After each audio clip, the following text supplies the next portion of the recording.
Welcome to Money Chat Now. I am your host, Larry Steinhouse, and today is Friday, September 10th, 2021.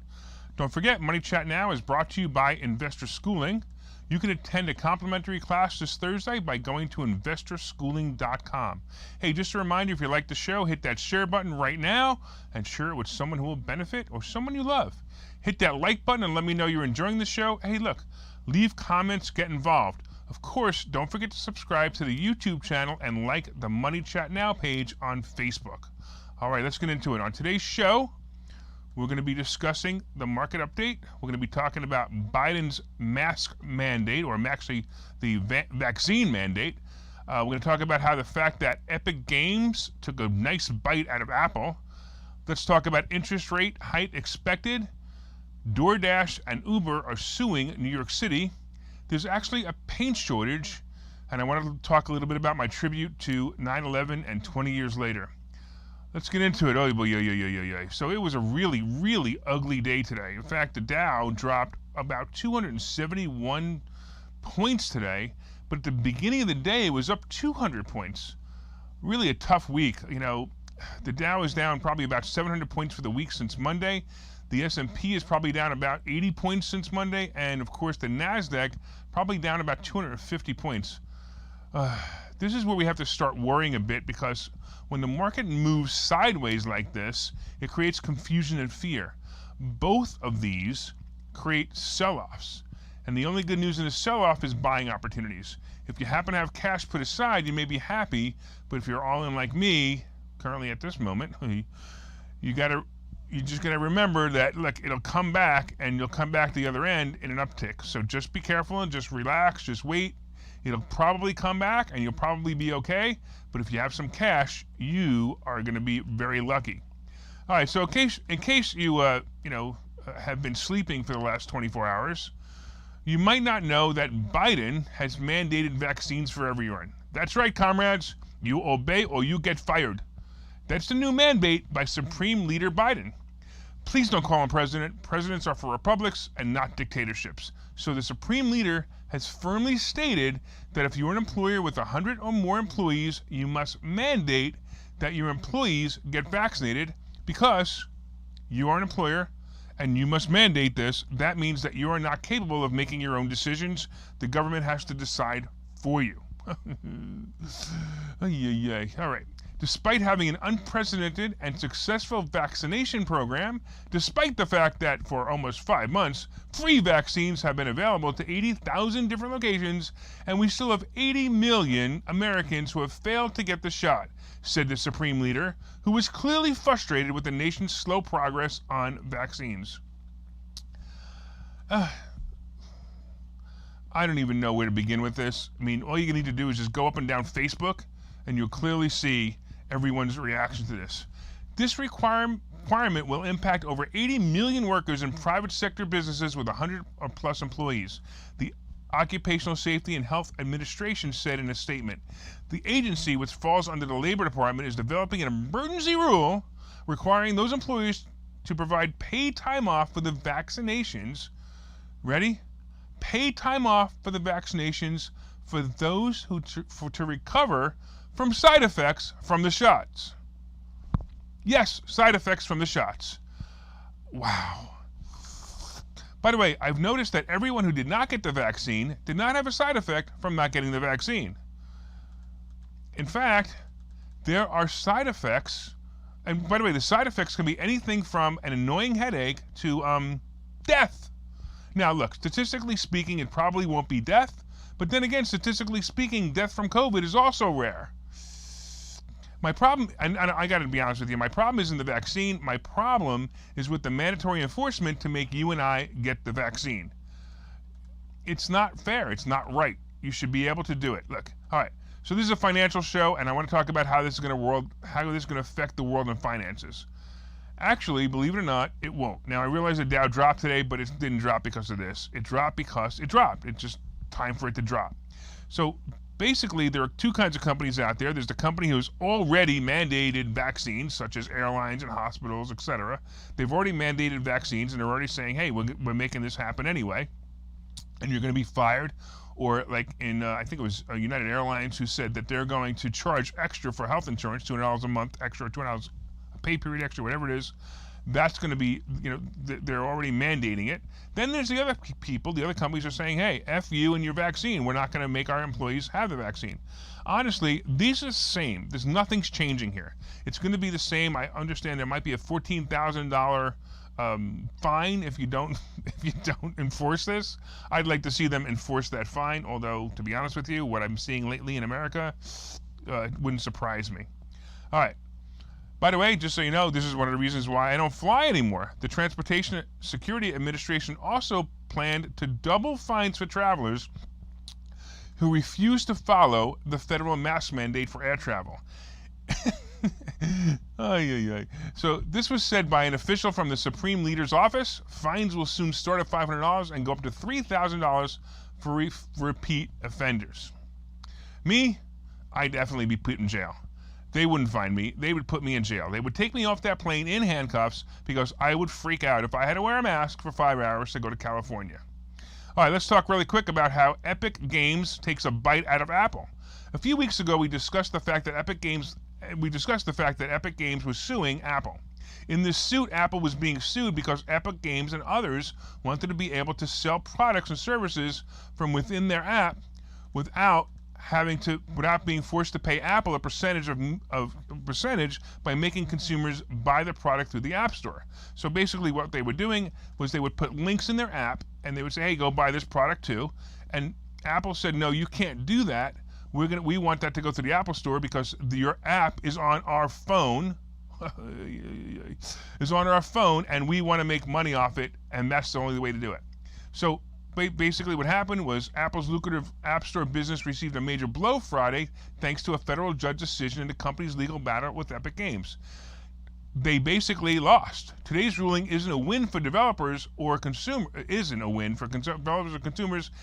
Tim Sweeney, CEO of Epic Games, tweeting, Epic is fighting for fair competition among in-app payment methods and app stores for 1 billion consumers. By the way, this is a really good move for consumers, but obviously not such a great thing for Apple. What do you think is going to happen? Apple stock actually, as you saw, Apple stock fell today about 3.5 points. Actually, I think it fell about 4 points by the end of the day. I personally think this is creating a buy moment for the stock, especially with earnings coming up and the new iPhone being released. And I happen to be a buyer right now below 50. If you remember, I actually said this yesterday. I believe it's a buyer below 50, so below 150. So if you want to, go in, jump in and buy it. All right, real quick, we're going to take a commercial and we will be right back.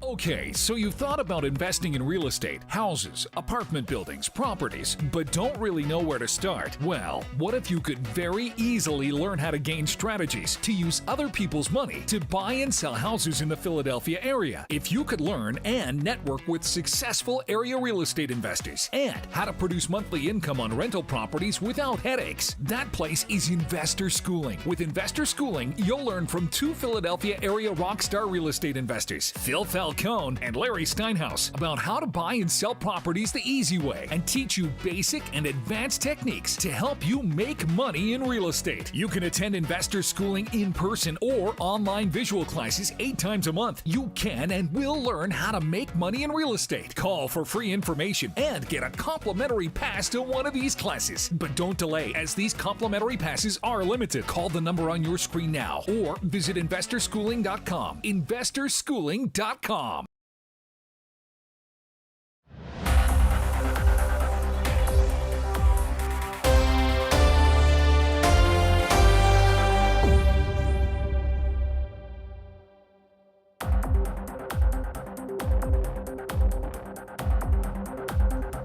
Well, welcome back to Money Chat Now. Right now, you can't see me. I'm invisible. I'm invisible just like our Congress and our Senate. Oh, here we are. I'm back. Okay. All right. So I want you guys to understand that you're going to have to expect an interest rate hike. Federal Reserve officials will seek to forge an agreement at their upcoming meeting to begin scaling back their easy money policies in November. Many of them said in recent interviews and public statements that they could begin reducing or tapering their $120 billion in monthly purchases of treasuries and mortgage-backed securities this year. While they're unlikely to do so at their meeting in September 21st, Fed Chairman Powell could use that gathering to signal that they are likely to start the process following the session November 2nd and 3rd. I've been saying this for years. I absolutely think they should raise interest rates. Interest rates are too low. I know you think that's counterintuitive, but it is really bad for the economy that interest rates are this low because, of course, we have inflation, as you know, and we also have no other way of battling something else that comes bad. We won't be able to go we'll be able to drop interest rates if something else happens. The central bank last December said it will continue the current pace of bond buying until officials concluded it has achieved substantial further progress toward their goals of 2% average inflation and robust employment. This train is out of control right now. It's totally out of control. There's no way they're gonna be able to keep this inflation down below 2%, at least for a while. And look, employment is obviously getting better, but the best way to do that is to stop giving people free money. The Consumer Price Index rose 5.3% in July. The Labor Department is set to release August inflation figures for that index next week. It's going to be bad, but it's going to be good. So basically, we're going to see that inflation figures are going to show bad numbers, but they're going to show good numbers because I'm sure it's going to start to slow down. They're just going to still be reasonably high. Now, if there's a slight slowdown, the stock market may react positive from this, so watch for this. Let's talk a little bit about DoorDash and Uber, and also Grubhub suing New York City. So these guys are suing New York City over a law that permanently capping the amount commissions the apps can charge restaurants to use their service. The latest move in a growing clash between the platforms and local regulators. Basically, the three largest food delivery companies filed suit in federal court in New York late Thursday, contending that the cap fee is harmful and constitute government overreach. It constitutes government overreach. Well, in this current climate and in 2021, there is no such thing as government overreach. There's government, I want to do whatever the heck I want. And that's basically what's happening here. The apps can charge restaurants commissions as high as 30% per order. So this is normal. New York City temporarily capped what apps could charge restaurants during the pandemic. So they're basically saying that they didn't want to go into usury, which, all right, maybe. But hey, 30% per order is not that big of a deal. And if you're at home and you want to order food and you want to pay the 30%, you pay the 30%. You can always pick it up yourself, right? So New York City capped it, and basically they capped it. They capped it to between 23. The maximum was 23%, or 15% for delivery, 5% for listing on apps, and 3% for credit card processing fees. That means Grubhub, which also relies on restaurants fulfilling deliveries received on its app, will be limited to 8% commission on these orders. Many of these caps expired as COVID-19 cases loosened last year or earlier this year, but some lawmakers have sought to extend them, given complaints about charges overall. So basically, you have this app and you're complaining about it being too expensive. It's convenience, folks. You want convenience, you pay for convenience. After what I see with government overreach, I believe that they will lose this fight and set a dangerous precedent allowing profit caps in all businesses one day. So basically what I'm saying is, because of this, they're going to say, hey, you're going to cap all businesses, and that's going to affect you, it's going to affect it's going to be a problem. I want to mention also that Uber's stock is hovering around 40, and I believe it's a great play at this price. So I'm going to say let's go for Uber stock. It's definitely a play. All right, let's get into what's going on here with paint shortages. So Home Depot, yeah, right. Home improvement is getting even more aggravating as a lack of supplies and higher prices are making life more difficult for do-it-yourselfers. A confluence of factors, from unusual freeze in Texas to surging demand on ongoing supply chain issues, have created a paint shortage and a price surge. Sherwin-Williams has been candid in investor calls, and it foresees additional price actions to cope with rising costs. Producer prices for paint and coating manufacturers rose 10% in August from a year ago, the biggest annual jump since 2009. The pandemic spurred a wave of new interest in projects around the house, from sprucing up the garden to adding swimming pools to throwing on a fresh coat of paint. These projects have retailers facing a torrent of demand for goods. If you remember, we saw other building materials skyrocket during this time, and now it's going to be paint. The recent hurricane and floods will exacerbate this issue, and I believe it will cause further price pain. Now listen, Home Depot and Lowe's will definitely benefit from this increase, at least in the short run. So these are going to be plays for you. You want to play Home Depot and you want to play Lowe's because most likely these guys are going to benefit from this. Now, I wouldn't stay in long though. I mean, it may be a good call, it may be a covered call play, or it may be a short-term stock play if you are players and all of that. All right, let's take a quick break, and then I want to come back and I want to talk a little bit about what's happening in the world and 9/11.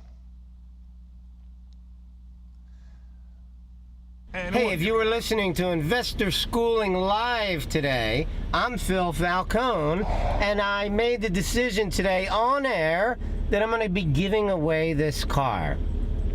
You want to take a look at it? Let's do it. How would you like to pop your top without ever getting out of the car? Huh? It's pretty cool. You can do it at a red light. You can do it when you see it rainy. You can actually even do it when you're driving, as long as you don't go maybe faster than 10 miles an hour. So I am giving away this car. Why? Is it because I'm crazy? Is it because I'm rich? Is it because of both? Take your pick. I don't care. Let me tell you about the car. We're going to have a contest. We're looking for real estate investors to go to our website and give us a real estate tip. And you can have people that you know vote on the site about which real estate tip is the most quality, most valuable to them. So let's just say that our contest is going to be looking for quality real estate tips and for votes. So you need to get your friends, your family, people who care about you, and real estate investors who are willing to go on the site and vote for it. And I will give you this car.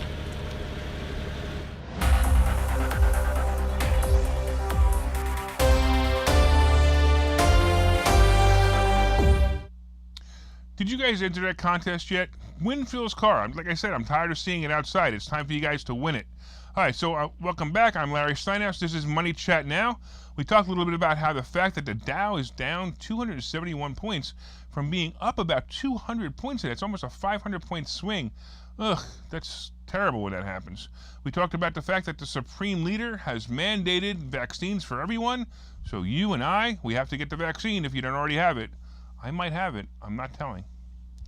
We also talked about the fact that Epic Games took a bite out of Apple today, and Apple possibly will no longer be allowed to charge in-app purchases. They'll be no longer allowed to charge a commission on in-app purchases. Speaking of commission, we also talked about DoorDash and Uber trying to not allow a cap, or actually trying to fight New York City's cap on their services.